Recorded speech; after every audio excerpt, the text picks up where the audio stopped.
అందరికీ నమస్కారం. మీకు అందరికీ ఇంతకుముందు షుగర్ ఎందువరకు వస్తుంది,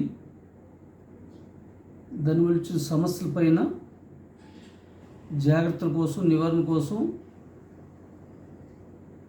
మీకు 2 వీడియోలు మెసేజ్ కూడా పెట్టే ఉన్నాను. అది ఎంతోమందికి ప్రచారంలోకి వెళ్ళి చాలామంది చైతన్యం పొందినట్టు నాకు వ్యక్తిగతంగా ఫోన్ ద్వారా తెలియజేశారు. ఇప్పుడు మీకు కూడా మీలో ఉన్న కొంతమందికి చిన్న బాధ్యత అప్పచెప్తున్నాను. మీరు కూడా ఆ కార్యక్రమాన్ని మీకు అవకాశం ఉన్నంత వరకు ప్రయత్నం చేసి ఈ షుగర్ నివారణ కోసం మంచి సహకరిస్తారని కోరుకుంటూ మీకు ఒక మెసేజ్ పెడుతున్నాను. కొంచెం శ్రద్ధగా చదవండి, దీనివల్ల ఎంతోమందికి ఉపయోగపడుతుంది అని కోరుకుంటూ మీ జామి భాస్కర్రావు.